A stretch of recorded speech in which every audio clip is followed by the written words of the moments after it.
Hey, what's up, lightboltjoe here. Today we're going to discuss the brand new 2021 Universal film, In the Heights. This is directed by Mucho. This is based off of Lin-Manuel Miranda's award-winning Broadway musical of the same name, In the Heights. I think it was like well over a decade ago. I feel like I was in high school when the show was out. I never had an interest in this show when it was on Broadway. I've seen a lot of shows, especially in high school. I never had an interest. I didn't know anything about it aside from the fact that it was a rap musical taking place in Washington Heights. Knew literally nothing about it. So I had zero expectations for this film because I didn't have anything to base it off of. I didn't know the music. I didn't know the story. I knew nothing aside the fact it took place in Washington Heights, in the Heights. That's it. That's all I knew. If I'm comparing Lin-Manuel Miranda musicals, which would be Moana, Hamilton, and In the Heights. Moana is number one, hands down, no question. In the Heights is 2, and Hamilton's 3rd. I do not like Hamilton. I discussed this when we talked about Hamilton. It was so boring. It drove me crazy.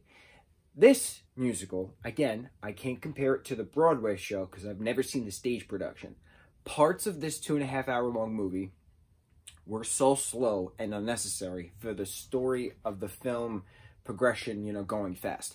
Other parts were intense and real, like DACA and Dreamer conversations and protests and like talking of green cards and dreams and you know, community and family and different representations within Central South America, Hispanics, and the vast, I don't know the word, vast variousness of the Latin community, which would be going from Mexico all the way down to the southern tip of South America, everywhere near and far between.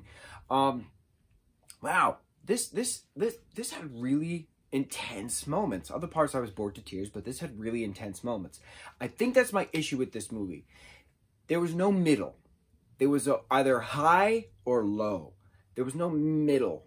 And I think that was a little strange.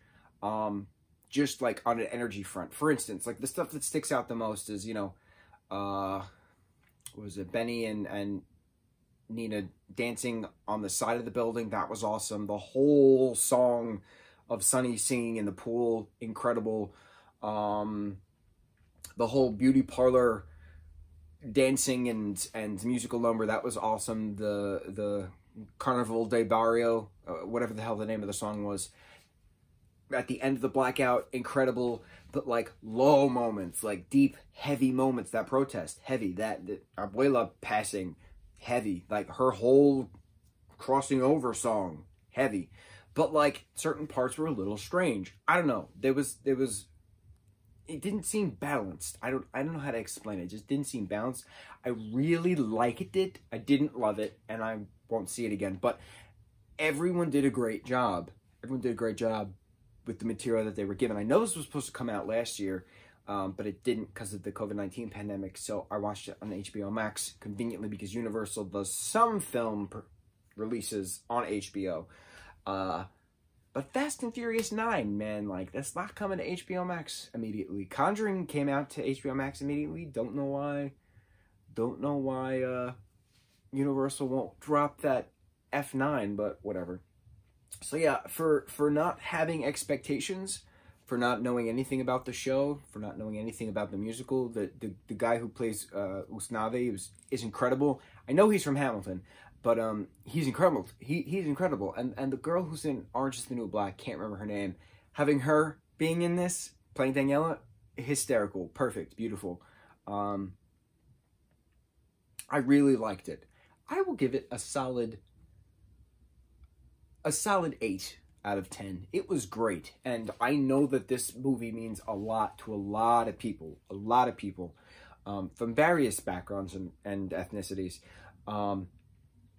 And I feel that the cultural diversity was extremely important and represented. I know there were some issues with lack of diversity, and Lynn had to apologize for it, but I'm confused because, like, there was a lot of diversity. I don't know.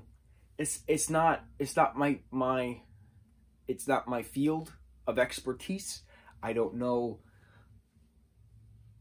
what line of too much diversity and lack of diversity. I don't know where that is. I felt that it was an appropriate amount of diversity, but I don't know. I have nothing to compare it to. But I know there was some controversy with the diversity or lack thereof. I don't know. I feel like an idiot. Normally I know fun facts about this and fun facts about that and history and bloopers and things. I don't know a damn thing about this movie. Aside from that, it has been well received by critics and audience alike. I'm sure it's going to win a lot of awards come the fall and winter award season. But yeah, I was pleasantly surprised. I will say that. I was pleasantly surprised. It was a really good film. That's all I got. Mucho mahalo.